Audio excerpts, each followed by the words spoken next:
शॉगरेन्स syndrome जो है ये भी एक कनेक्टिव टिश्यू डिसऑर्डर है। ठीक है। इसमें क्या होता है, ये एक ऑटोइम्यून डिजीज़ है।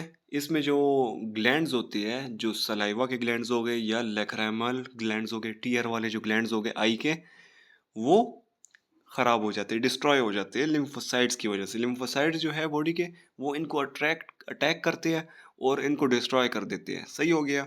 तो ये कॉमन वुमेन में है, ऑटोइम्यून डिजीज़ है, क्योंकि लिम्फोसाइट्स ही अपनी उस ऑर्गन को डिस्ट्रॉय कर। इसमें मल्टी ऑर्गन डिजीज़ भी हो सकती है। सही है। तो इसी बेसिस पे इसको प्राइमरी और सेकेंडरी शोगरन सिंड्रोम में डाला हुआ है। शोगरन सिंड्रोम को दो उसमें डाला हुआ है, एक है प्राइमरी, एक है सेकेंडरी। प्राइमरी में जो है सिर्फ ड्राई आई, ड्राई माउथ और जो छोटे छोटे जो ग्लैंड्स, सलेवरी ग्लैंड्स, उसमें लिम्फोसाइट्स इन्फिल्ट्रेट करते हैं। सही है। और कोई इसमें कंडीशन नहीं होती, डिजीज नहीं होती रूमेटोलॉजिक। सही हो गया। जबकि सेकेंडरी जो है उसमें रूमेटोलॉजिक या कनेक्टिव टिश्यू डिसऑर्डर होता है, जैसे rheumatoid arthritis, systemic sclerosis, SLE या पोलीमायोसाइटिस, ये भी साथ होते हैं। तो अगर ये भी साथ है तो सेकेंडरी हो जाएगा। अगर सिर्फ ड्राई आइज, ड्राई माउथ और सलेवरी ग्लैंड इन्फिल्ट्रेशन हुई हुई है तो प्राइमरी बोलेंगे। क्लिनिकल फीचर इसके क्या हो गए, आइज के जो ग्लैंड्स हैं वो डिस्ट्रॉय हुए हैं, सलेवरी ग्लैंड डिस्ट्रॉय हुए, तो ड्राईनेस होगी, ड्राई आइज होगी। सही हो गया। इसके अलावा ड्राई माउथ होगा, टूथ दिखे भी हो सकता है, आर्थ्रल्जियाज, आर्थराइटिस, फैटीग हो सकती है, जो कि फिर ये सेकेंडरी में आता है। इंटरस्टिशियल नेफ्राइटिस, वेस्कुलाइटिस हो सकता है, क्योंकि मैंने कहा था ये मल्टी ऑर्गन डिजीज है, और भी चीज़ें इसमें इन्वॉल्व हो सकती है। किडनी वेसल्स इन्वॉल्व हो सकती है, लंग्स इन्वॉल्व हो सकती है, थायराइड इन्वॉल्व हो सकता है, लिवर भी इन्वॉल्व हो सकता है। सही। डायग्नोसिस में इसके क्या होगा, ANA, एंटी न्यूक्लियर एंटीबॉडी, कौन सी तीन कंडीशंस को मैंने बताया था उसमें होता है। इसके अलावा पोलीमायोसाइटिस में भी हो सकते हैं। तो पहली कंडीशन मैंने बताई थी SLE थी।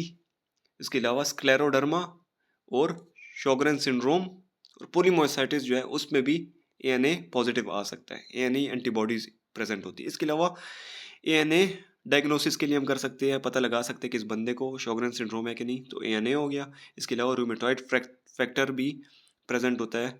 इसके अलावा RO और LA जो है ये भी इसमें प्रेजेंट होते हैं फैक्टर्स। इसके अलावा स्क्रिमर्स टेस्ट है। ठीक है।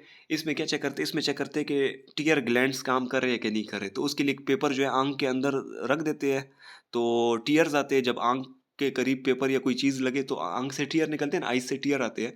तो चेक करते हैं कि पेपर जो है वो टीयर्स उसके ऊपर लगे कि नहीं लगे, और कितनी जल्दी वो पेपर वेट हुआ है कि नहीं हुआ। तो इसके थ्रू हम पता लगा सकते हैं इस बंदे को शोगरेन्स सिंड्रोम है, हुआ है कि नहीं।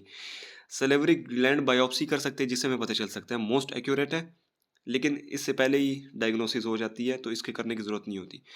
इसकी ट्रीटमेंट क्या होगी, मस्करीनिक एगोनिस्ट हो गए, ये जो दो लिखे पाइलोकार्पिन और सिमेमेलिन, ये दे सकते हैं। मस्करीनिक एगोनिस्ट या एसिटाइलकोलिन एंटागोनिस्ट, सॉरी एगोनिस्ट जो है वो टीयर को बढ़ाते हैं, सलाइवा को बढ़ाते हैं। सही हो गया।